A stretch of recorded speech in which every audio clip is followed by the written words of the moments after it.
like to welcome Martin Burt, our special guest today, and thank you all for coming this afternoon, and thank the Kennedy Center for letting us use this venue, and for all of you who are associated with the Kennedy Center, SID, International Development Minor, Economic Self-Reliance. There's a whole bunch of us who are involved in these kinds of activities, and as I said, particularly we'd like to welcome Martin Burt here this afternoon.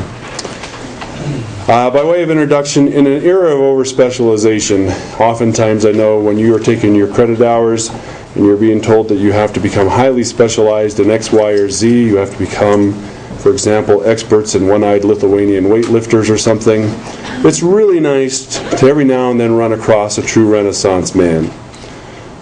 Public intellectuals have become rather rare these days, and probably even more rare are public intellectuals with the legitimacy of actions to match their ideas.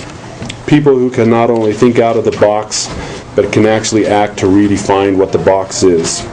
It's in this vein that I'd like to introduce our guest today, Martin Burt.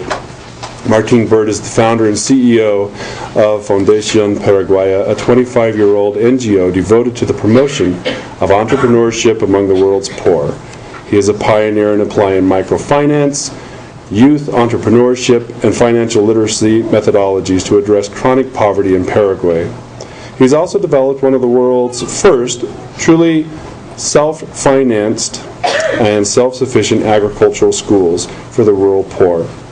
He is co-founder of Teach a Man to Fish, a global network based in London that promotes education that pays for itself, and which is partnering with more than 50 organizations from 27 different countries to establish self-sufficient schools, mostly in rural areas.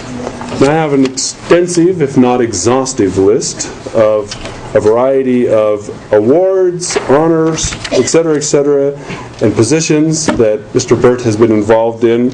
So we're just going to go back to the first paragraph, Renaissance man. And I'm not going to read all these to you, but at some point in time, I might just post this up here and you can come up and look for yourself. Mr. Burt has published books on economics, development, education, and poetry. Nice mix. Renaissance man. I give you Martin Burt, our Renaissance man.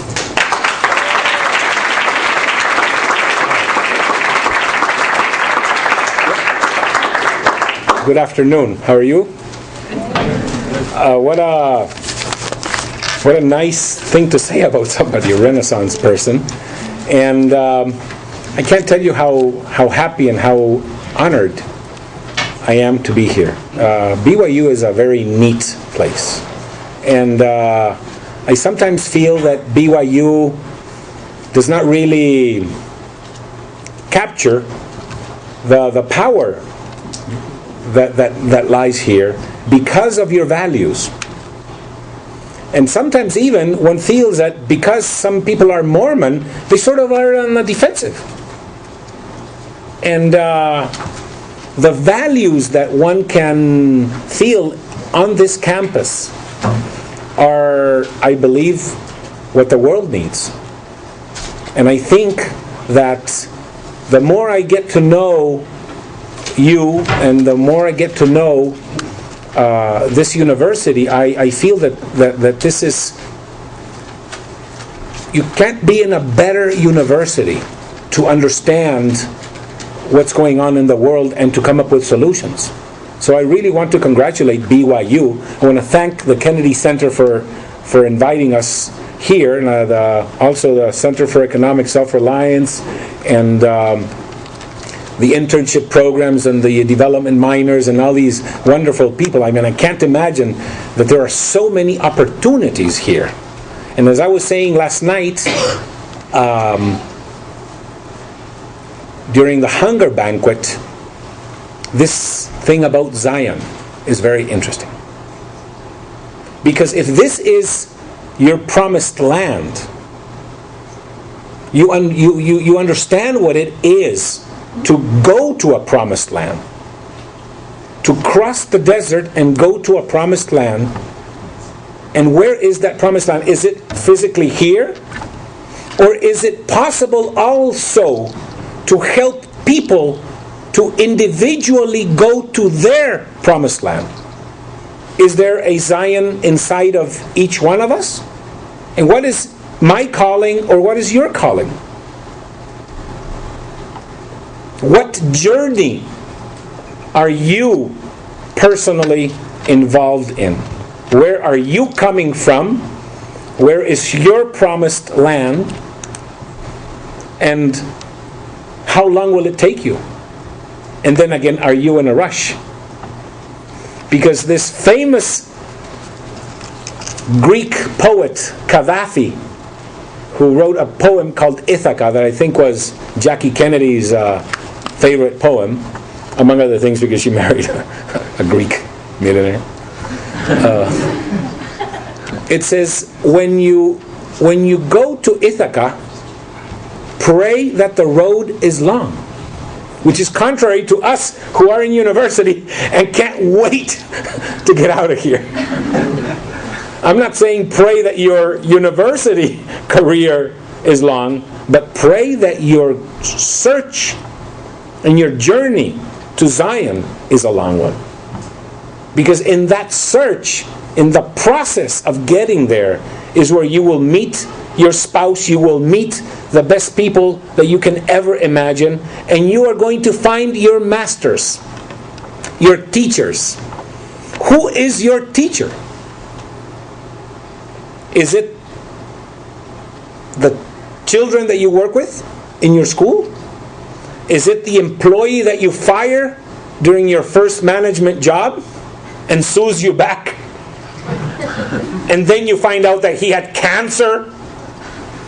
Like, I don't know, I saw this movie called Up in the Air with George Clooney, and he's a specialist in firing people because these coward managers don't want to when they downsize, they don't want to fire their employees, so they hire this guy that comes with a, attitude that I can fire anybody, and then there's this girl, but if you fire me, I don't know what I'm going to do. Well, that is your problem, lady, not mine. But I'm going to jump off a bridge. Really? Next, then in the news, lady jumps off a bridge. So there are things out there in life that are difficult. And I was asked to share with you my ideas about what it is to have a career in an international career or in development. And I would like to share a few ideas with you, because I do not think that there is anybody in this room who does not have an international career already. By being at BYU, you are already exposed to an international career. And if you say, I refuse to have an international career because I'm American and I'm in Utah and I am here and I don't want anything to do with the rest of the world, there may be one or two Mexicans coming from the world to you. And no, I don't care about anything, but reality is going to... Hello, I want to talk to you about international issues. I don't care. But reality is going to hit you. So there are two types of people involved in international affairs. Those who sit in the United States and manage international affairs from here, and those of us who go overseas to work in an international career. But for practical purposes, if you're going to be dealing with any issue, technology, you're going to be dealing with China. And human rights, you're going to be dealing with China. And if you're interested in water, you're going to be dealing with China. So no matter what you do, you are going to be dealing with international affairs. And if you're in a business administration major, you will be dealing with international affairs. And it's time that, if given that reality is here to knock on our door, that we understand who we are and who the rest of the people are. Because if we don't, and we only hear Fox News, we run the risk of only getting one area of the information, which may be the correct vision, but may not be the only one. So, we just need to know when we watch Fox News that there is something called Al Jazeera. And it may or may not be a terrorist channel. And if it isn't, it may have a point of view that is interesting, at least to know. You don't even have to like it, but it's very interesting. What are these guys thinking? Where are they coming from? Because or else you run the risk of saying, let's go and do a crusade in the Middle East. And all of a sudden, you may go from a position of moral authority, and the next day you lost all your moral authority for one word, just because you didn't read your history. And you offended the people that you thought were going to be your partners in this deal. If it is true that many Muslims got offended when President George W. Bush used the word crusade when he was talking about terrorism, because there are people in the Middle East who, terrorism, crusaders. French crusaders, terrorists. They came with curved knives to impose Christianity in our part of the world. Remember? So, international career is something that you will have anyway.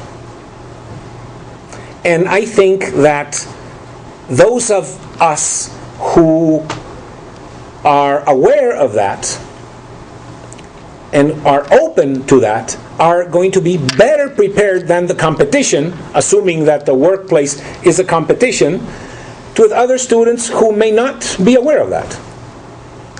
And I think this is a very interesting thing, to have an integral approach to international relations. And when I use an integral approach, I use 4 areas. Some areas of international relations that are outside the person, and some areas of international relations that are invisible. For example, how do people behave? Okay? We Americans behave in one way, but we Latins behave in another way, and we South Africans behave in another way, and we Indians behave in another way. So we need to understand people's behavior, number one. But then we also need to understand the system in which people behave. For example, in South Africa, there is a new law that is a post-apartheid, post-racism law that is called the B. Anybody familiar with B? BEE? Black Economic Empowerment. If you want to sell anything to the government, you must have about 40% of black ownership of your company. Pretty strong. So what happened in 1989, 1991? They started selling. You go to South Africa and the head of PricewaterhouseCoopers, what color do you think he is? Black. What color was he before? Wait. Black economic empowerment is a reality of South Africa. Anglo-American is working very well in the new South Africa. It worked very well in the old South Africa, but it completely transformed itself to work in the new post-apartheid South Africa. What is the reality in the minds today? What has substituted racism and apartheid in the cruelest form today? There is no more apartheid, there is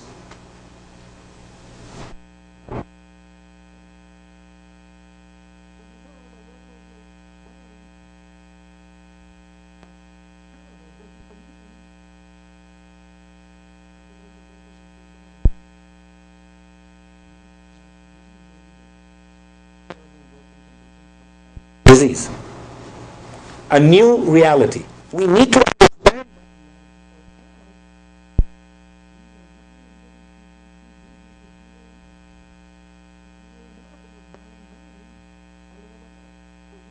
mining engineer who refuses to...